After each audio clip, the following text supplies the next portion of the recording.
Сәлеметсіздер құрметті оқушылар. Бүгін бізде комбинаторика бөлімі, комбинаторика формуланы қолданып есептер шығаратын боламыз. Енді бүгін бізде b деңгейлі есеп y-тен ax квадрат қосылған bx қосылған c функциясының графигінде a1-ден a12-ге дейінгі нүктелері тізбектей белгіленген.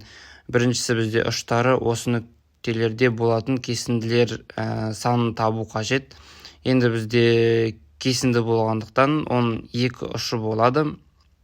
Сондықтан біз 12 элементтің екеуін таңдап аламыз. Сонда 12-ден 2 формуланың орнына қоямыз. 12 факториал бөлінген 2 факториал көбейтілген 10 факториал.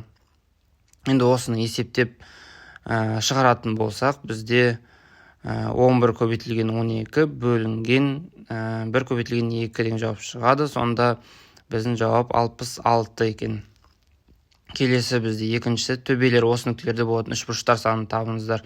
Енді үшбұрыштың 3 нүктесі болғандықтан біз 12-ден 3 деп комбинация аламыз. Сонда формула орнына қоятын болсақ, 12 факториал бөлінген 3 факториал көбейтілген 9 факториал.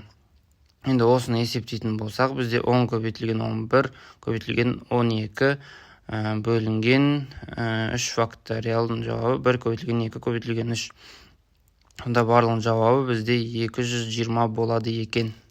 Келесі бізде 18 есеп. Абонент телефонының 2 цифрын ұмытып қалған. Егер ұмытылған цифрлар әртүрлі екенін ескерсе, онда абонент ең көп дегенде қанша нөмір теру керек? Әдетте бізде 10 цифр бар, 12 ұмытылса, 10-нан 2 деп комбинация аламыз. Онда 10 факториал бөлінген 8 факториал шығады. Енді есептейтін болсақ, бізде 9 көбейтілген 10 ғана қалады. Сонда жауабы бізде 90 болады екен.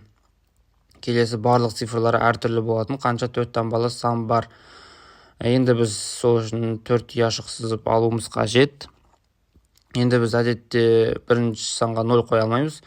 Сондықтан біз қалған 9 цифрын жазамыз. Екіншісіне біз 0-ды қосып, қалған 9 цифрын жазамыз. Үшіншісіне біз 8 цифр жазамыз. Төртіншісіне 7 цифр жазамыз. Енді барлығын біз көбейтіп, мәнін 4536 шығады екен.